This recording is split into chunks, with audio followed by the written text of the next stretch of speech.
Imagine an airplane that terrified an entire world power, and it was made from the same material as the furniture in your house. It smelled like a carpenter's workshop, not a battlefield. German engineers gathered around the wreckage inside a dark hangar near Hamburg, a city in northern Germany. Their white coats were already stained with graphite and oil. A British bomber named Mosquito, captured almost intact after a forced landing in a farmer's field, lay dismantled under bright lamps. Its pale wooden panels looked absurdly domestic, as if they'd been stolen from a carpentry shop rather than the sky. They had been told this was the fastest bomber the British possessed, capable of outrunning the Messerschmitts and Focke-Wulfs, the most advanced fighters of the German Air Force. Even at full throttle, that claim seemed impossible to the Luftwaffe engineers, Luftwaffe being the name of the German Air Force. Wood, they thought, belonged to the past, to old airplanes and museums, not to the age of jet engines and high-octane fuel. Dr. Karl-Heinz Hankel, a leading materials analyst at the German Ministry of Aviation, adjusted his glasses and rapped one of the panels with his knuckles. The sound wasn't metallic but dull and hollow, like knocking on a coffin door. "It's plywood," he murmured, disbelief seeping into his voice. Around him, technicians chuckled quietly. "A wooden bomber," one said. "The English must have run out of aluminum." They expected splinters and sawdust, not a weapon that had humiliated their air defenses for nearly 2 years. Outside, rain drummed against the hangar roof. Inside, the sharp, sweet chemical scent of phenolic resin filled the air, something between varnish and burnt sugar. It clung to their clothes and throats as they worked. They began cataloging each component with surgical precision. No rivets, no welds. Every panel had been glued, not bolted. The seams were so smooth, they reflected the light like polished marble. When Hankel tried to separate 2 layers with a chisel, the blade snapped. He frowned. "This isn't carpenter's glue," he said. "Whatever they used, it's stronger than the wood itself."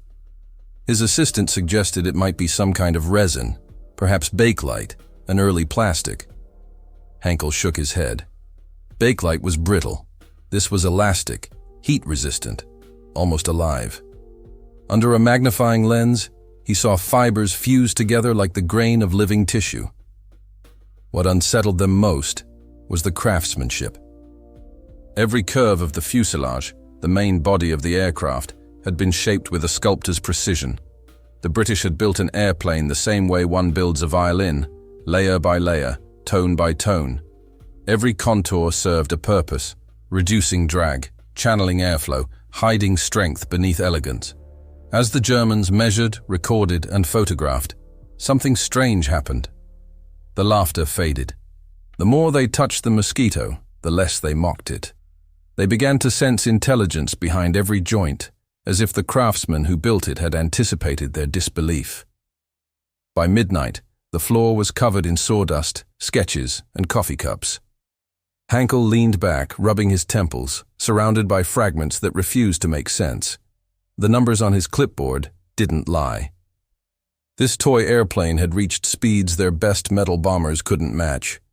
Somehow, wood had defeated steel. He stared at the pale curve of a wing rib under the light and whispered to himself, "How?" The irony hit him. Germany, the land of precision engineering, was being outdone by a bomber glued together in furniture factories. Outside, the faint hum of night bombers echoed over the city, the distant sound of an empire eroding. Inside that hangar, amid the smell of glue and damp wood, something shifted. The question was no longer if the Mosquito worked, but why, and what secret was hidden in the glue that made it unstoppable. In 1938, as the world prepared for another mechanized war of steel, one man stood before the British Air Ministry with a proposal that sounded almost insulting. Geoffrey de Havilland, tall, serene, and quietly stubborn, unrolled blueprints for a bomber that defied every principle of modern aviation. It had no defensive guns, no armor, and, most absurd of all, it would be made almost entirely of wood. The room of officials listened politely, waiting for the punchline. When none came, they rejected the idea outright. Metal was the future, they said. Wood belonged to the past. But de Havilland didn't flinch. He understood something the bureaucrats couldn't calculate on spreadsheets. Speed was armor, and simplicity was survival. At that moment, Britain was already stretched to its limit. Aluminum, the soul of aircraft production, was being consumed faster than it could be refined. Spitfires, the swift fighters, Hurricanes, another fighter type, and the new heavy Lancaster bombers demanded every sheet of metal the nation could produce. De Havilland looked at the numbers and saw not disaster, but opportunity. His company had spent years perfecting wooden construction for light and racing aircraft.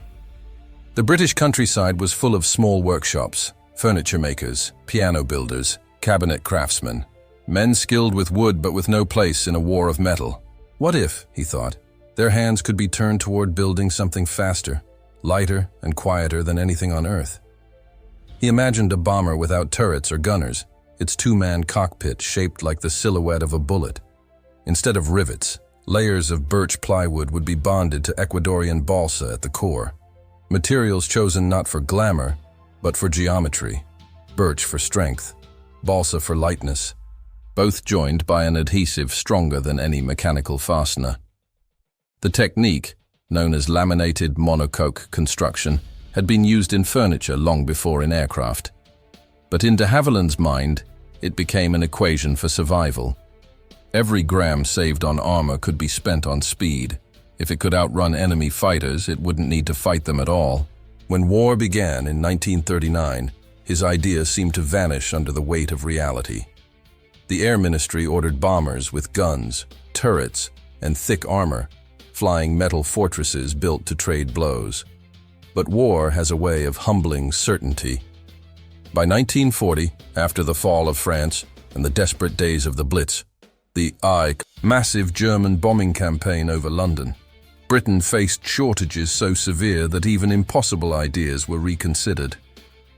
De Havilland returned with a prototype design, insisting that his wooden bomber could be built in furniture factories without taking a single sheet of aluminum away from Spitfire production.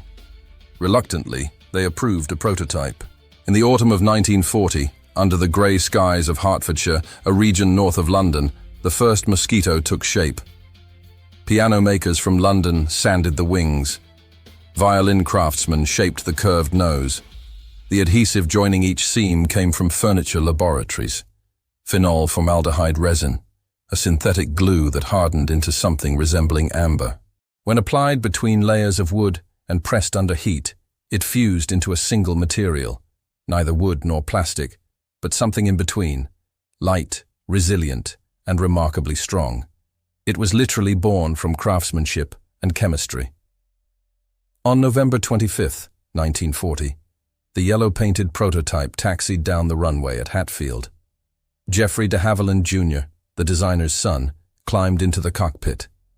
The engines roared, 2 Merlin turbines, trembling like restrained animals. As the aircraft lifted off, the crowd expected difficulty. Instead, it leapt forward as if weightless. Within seconds, it was climbing faster than any bomber they had ever seen. At altitude, its speed surpassed 390 miles per hour, faster than the Spitfire Mark I, faster than any fighter then in service. The Air Ministry observers, silent moments before, now whispered in disbelief. A wooden airplane had outflown the best machines of metal and myth. That night, de Havilland walked alone through his workshop, past half-finished frames glowing under the lamps. He placed his hand on one of the laminated panels and felt the warmth of the curing glue. It was smooth, alive with promise.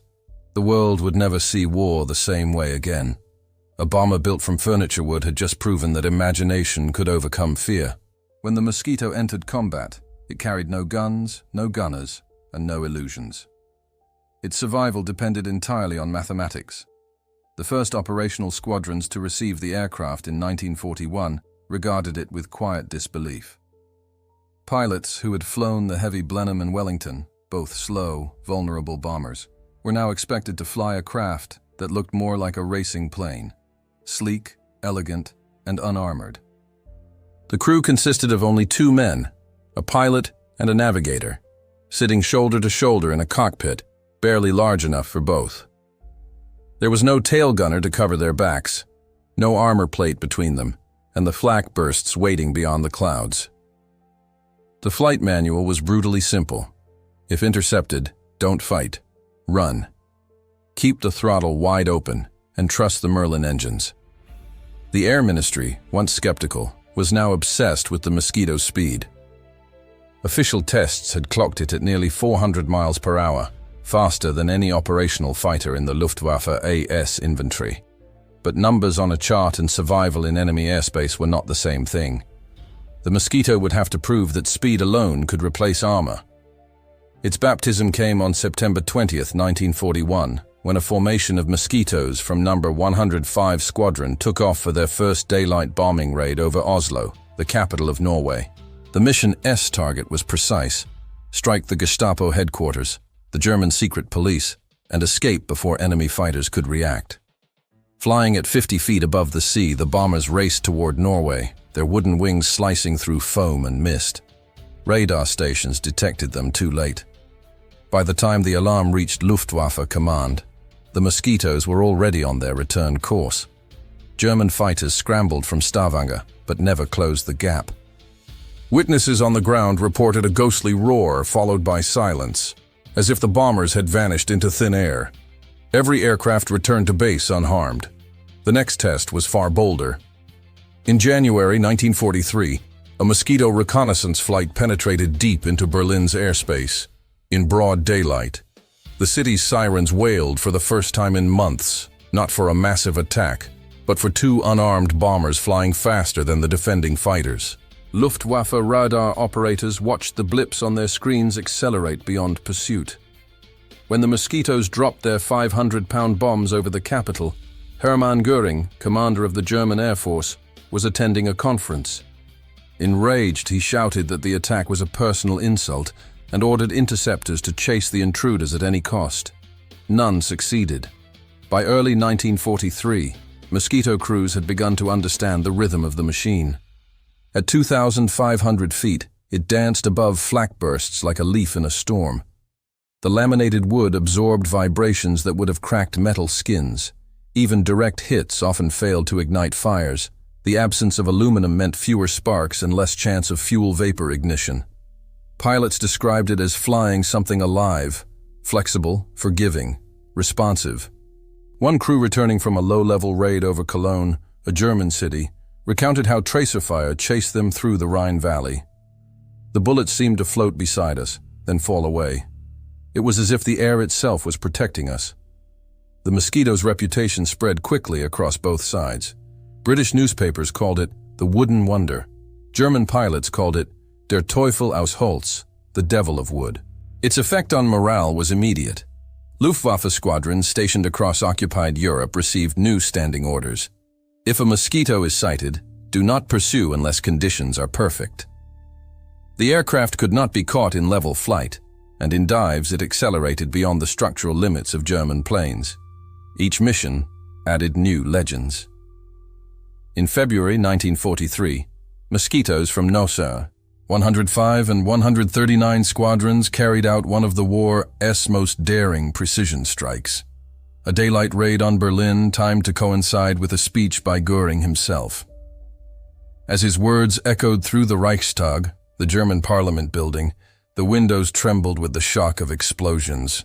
The timing was so perfect that German propaganda censors couldn't hide the humiliation.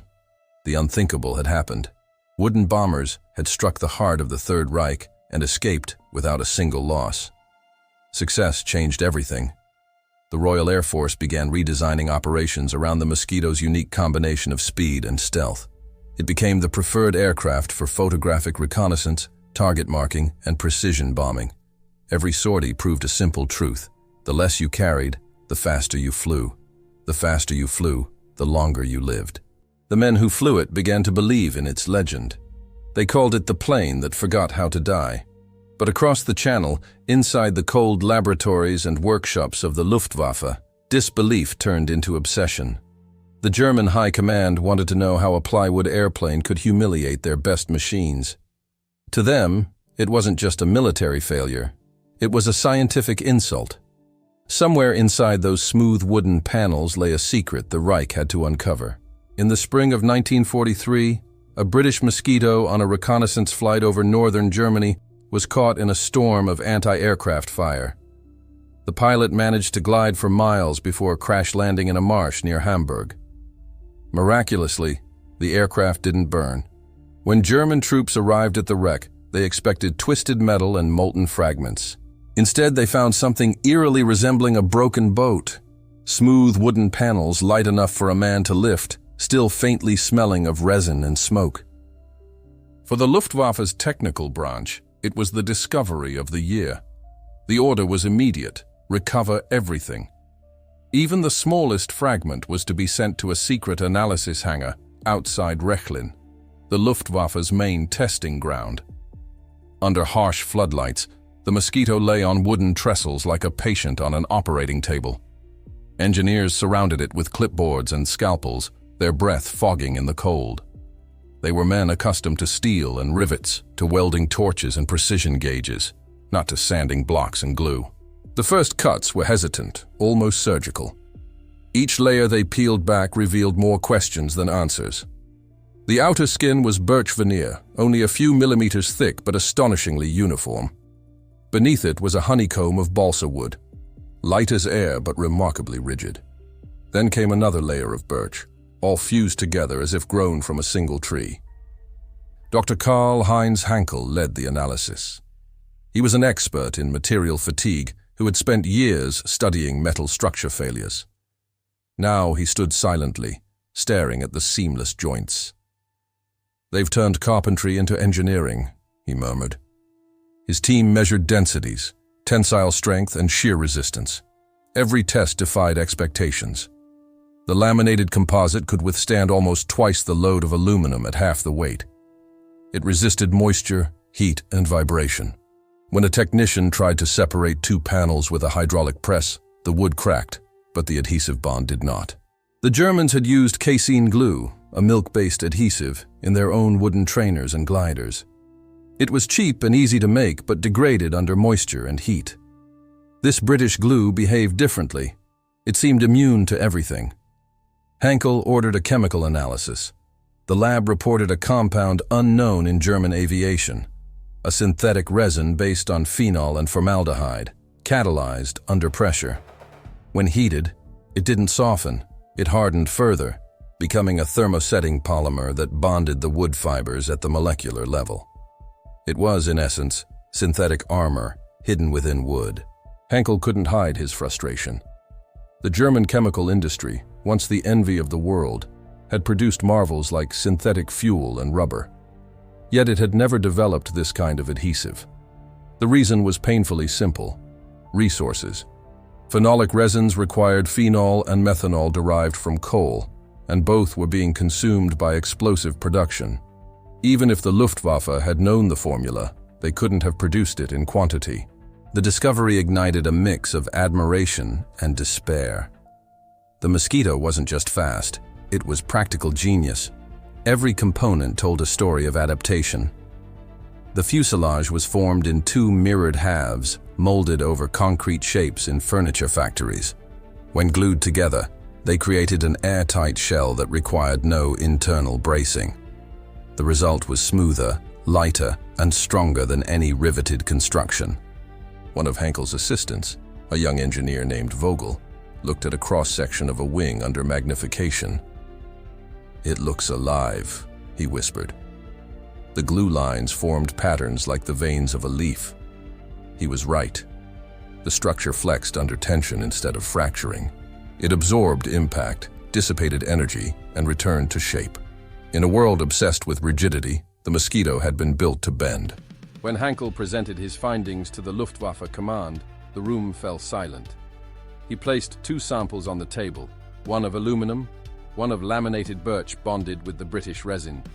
The wooden sample bent and sprang back. The aluminum one stayed deformed. "Gentlemen," he said, "we've been building the wrong kind of strength."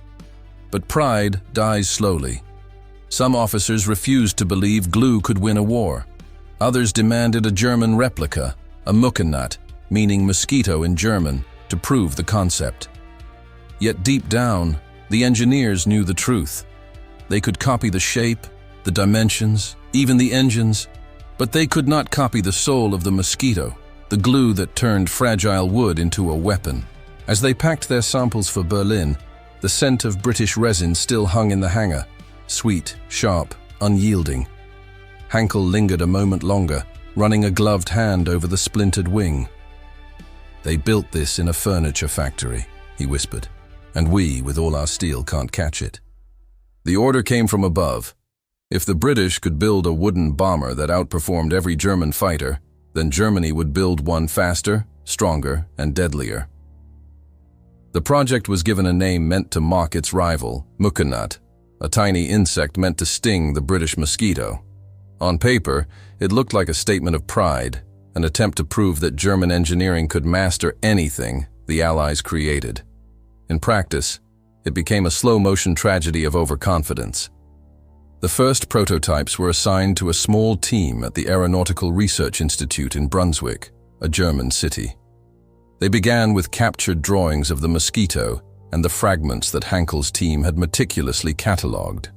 But from the start, the numbers betrayed them. The British had used lightweight balsa wood imported from Ecuador, a material Germany could no longer access because of Allied blockades. Their engineers substituted pine and beech, harder, heavier, and more readily available.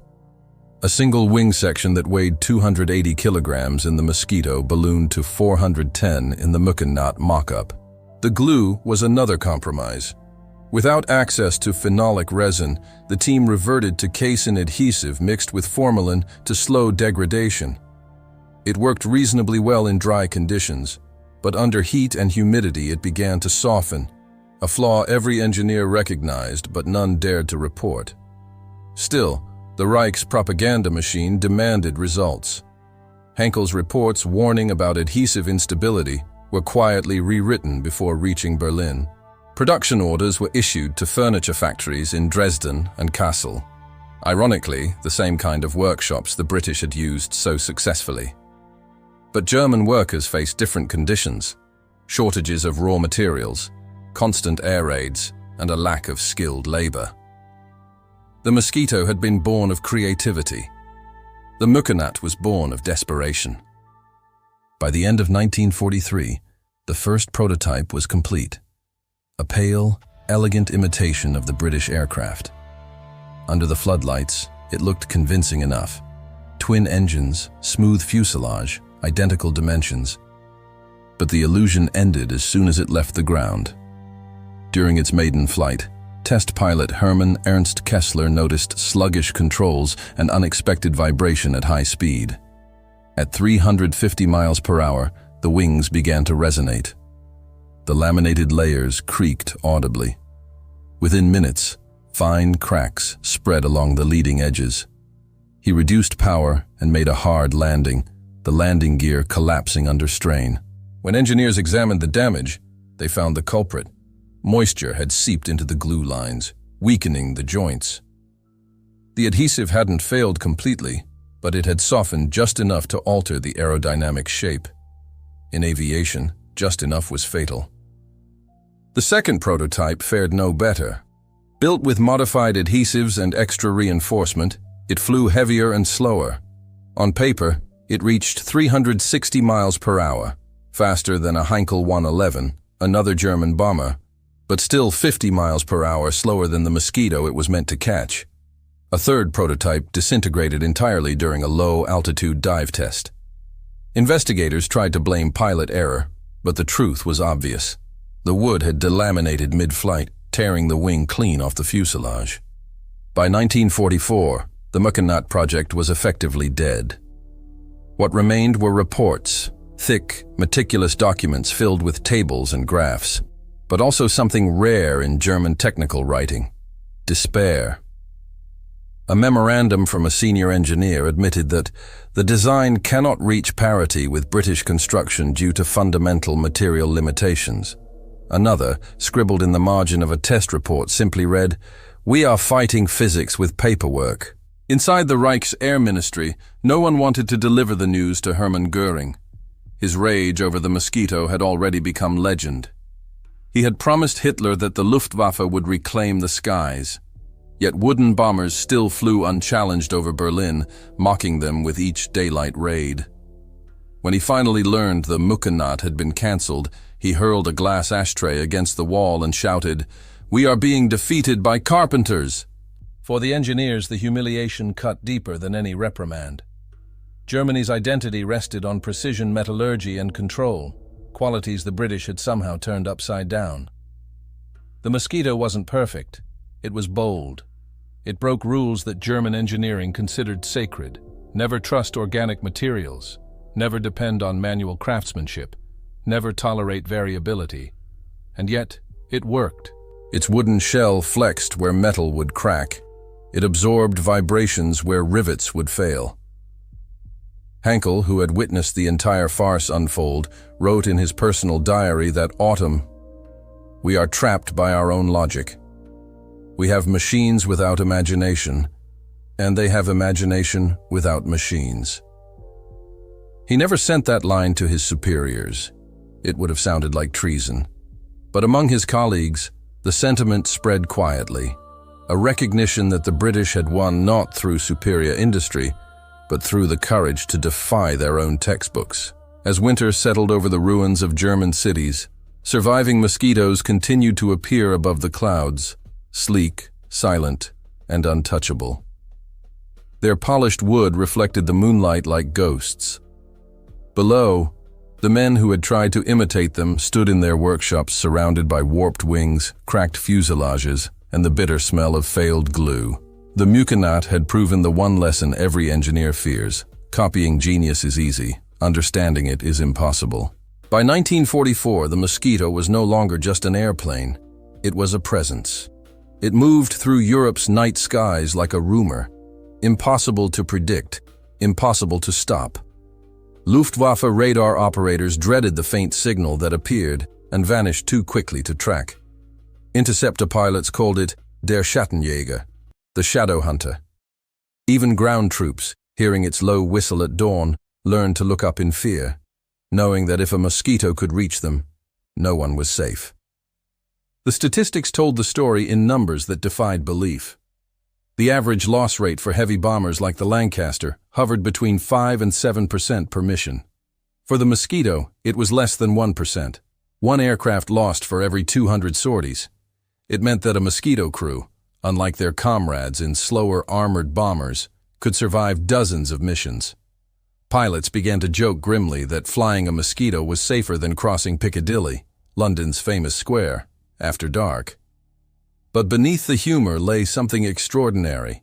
An unarmed aircraft had become the most survivable machine in the Royal Air Force. Inside Germany, disbelief turned to humiliation. Every intelligence report that crossed Hermann Göring's desk was another wound to his pride. He had once promised Hitler that the Luftwaffe would maintain absolute air superiority. Now British bombers made daily visits to Berlin, and the most exasperating of them all, the Mosquito, seemed to choose its moments for maximum insult. In January 1943, it had dropped bombs over Berlin, just as Göring began a radio speech. In January 1944, it repeated the feat during another high-profile meeting. Both times, it escaped unharmed. Göring reportedly shouted, "I turn green with envy when I see those wooden airplanes flying over Berlin. The British can afford to lose pilots, but they don't. Because they fly so fast, our fighters can't catch them." The truth was far more painful. The Luftwaffe had grown old while the Mosquito stayed young. Germany's best pilots were dying faster than they could be replaced, and the new generation lacked the training to fight an enemy that refused to play by the rules. Conventional bombers could be intercepted, predicted, herded into kill zones. The Mosquito ignored every script. It came in singles and pairs, flying at treetop height, then vanishing into clouds. By the time radar detected it, it was already gone. In Rechlin and Peenemünde, Germany's main research centers, engineers tried to develop faster interceptors. New variants of the Focke-Wulf 190, the high-altitude Messerschmitt 410, even the jet-powered Messerschmitt 262. On paper, the jets could outrun the Mosquito. In practice, they could never be in the right place at the right time. The jet engines of the era required long runways, perfect fuel, and delicate handling.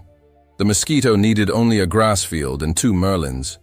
For German civilians, the Mosquito became a psychological weapon more powerful than any bomb. Its attacks were precise: railway stations, Gestapo offices, communication centers. But their symbolic weight far exceeded their physical damage. In Berlin, people whispered that the British had built a plane invisible to radar. In occupied Copenhagen and Oslo, the resistance celebrated each appearance as proof that the Allies could strike anywhere, anytime. The roar of the Mosquito became the sound of inevitability. The Royal Air Force understood this power and used it ruthlessly.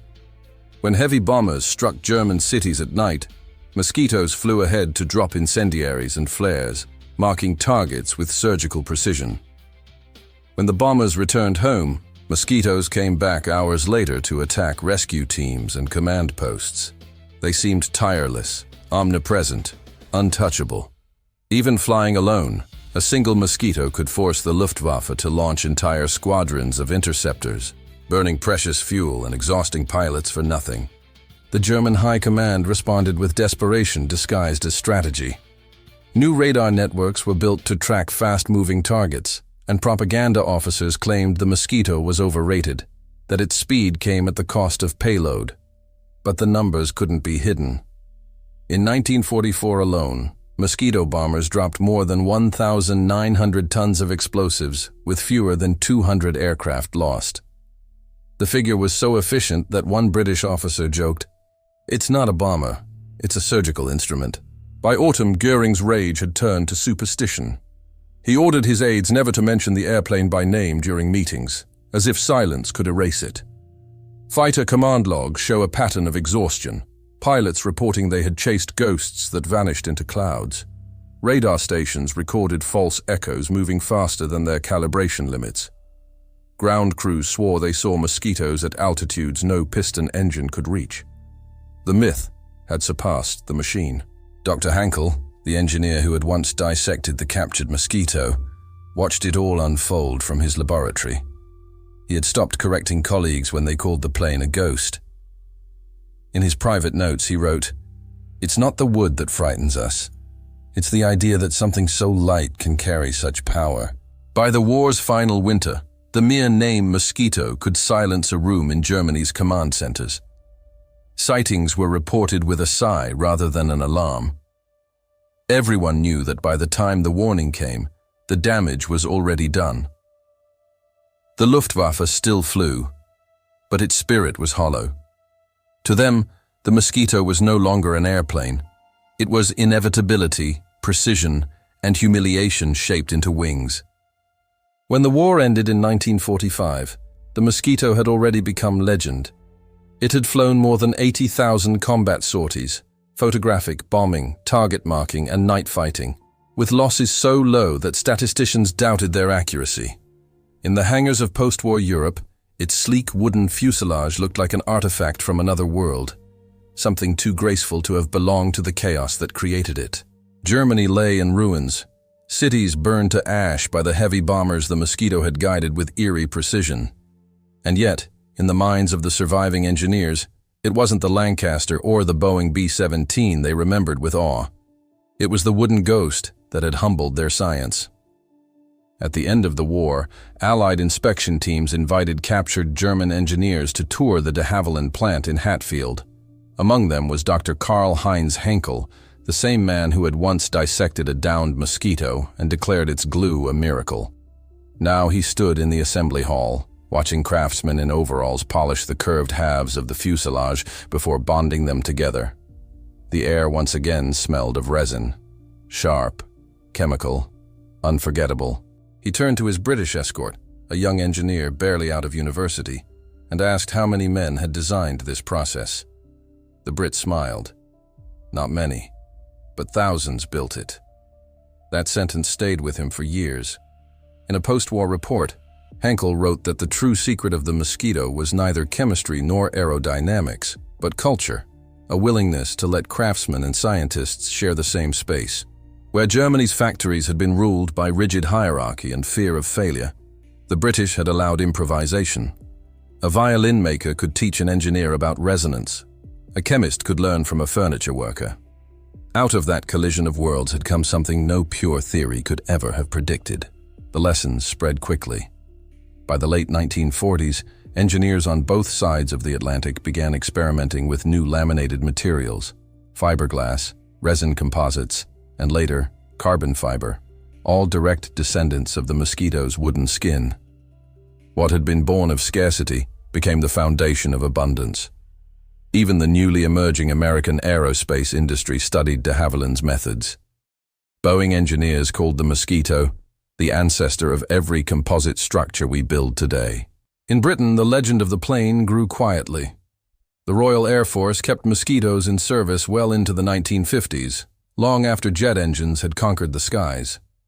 Pilots loved its agility, its silence, and its soul. One veteran said, "It felt as if the airplane wanted to live just as much as you did."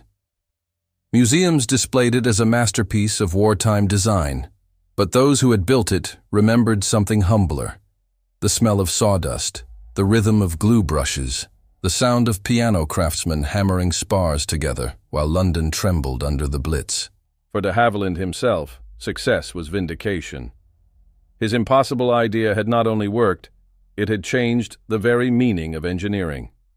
He once told a journalist, "We never tried to outmuscle the enemy. We tried to outthink him." His words would echo through every generation of designers that followed. And for the Germans who had tried to imitate the mosquito, the airplane became a mirror reflecting their own limits. The Muckanat prototypes were melted down after the war. None survived. But in the archives of what became West Germany's new aviation industry, Henkel's notes endured. The final line of his last wartime journal read, "They proved that imagination, when disciplined by necessity, is stronger than steel." Time transformed the mosquito from a weapon into a lesson. It taught that progress doesn't always arise from abundance, but from desperation. Not from metal and muscle, but from daring to see beauty in the ordinary. From plywood and glue had emerged a machine that terrified an empire and redefined what was possible. Today, historians still debate whether the Mosquito was the greatest aircraft of the Second World War, but the numbers speak for themselves. Faster than any fighter of its era, lighter than any bomber, and deadlier to the enemy's pride than to his troops. When you walk past one in a museum, its surface still gleams like polished oak. You can almost smell the resin, the ghost of that glue that once defied an empire. The men who built it are gone, their names scattered across archives and airfields, yet their idea remains alive. Every time a modern airliner lifts off with composite wings or a spacecraft launches wrapped in resin and fiber, they are there. They proved that technology isn't born from comfort, but from courage. The courage to build what everyone else calls impossible. And most importantly, they taught us something that goes beyond engineering. In the midst of the most brutal conflict in history, there were those who looked at the enemy not only with fear or hatred, but with respect. The German engineers who studied the Mosquito may have been on the opposite side, yet they deeply admired the creativity and ingenuity of their adversaries. Henkel did not write with bitterness about British genius. He wrote with admiration. He recognized that the carpenters and craftsmen across the Channel were not simply enemies. They were masters of their craft who had achieved something extraordinary. That is perhaps the Mosquito's most powerful lesson. That even in war, excellence transcends borders. That human intelligence deserves respect, no matter the flag under which it works. And that, in the end, when the noise of battle fades, what remains is not hatred, but the shared legacy of what human beings can create when they dare to dream. So the next time you see a photograph of a mosquito, slender, smooth, and silent, remember what it stood for. Proof that a handful of craftsmen armed with wood and glue could change the world. Because in the end, we are all on the same side, the side of imagination, audacity, and the unshakable belief that the impossible is only waiting for someone brave enough to try. And just when you think you've heard everything about this legendary plane, there's still one thing I haven't told you. Something that will make you see every piece of wood differently, forever.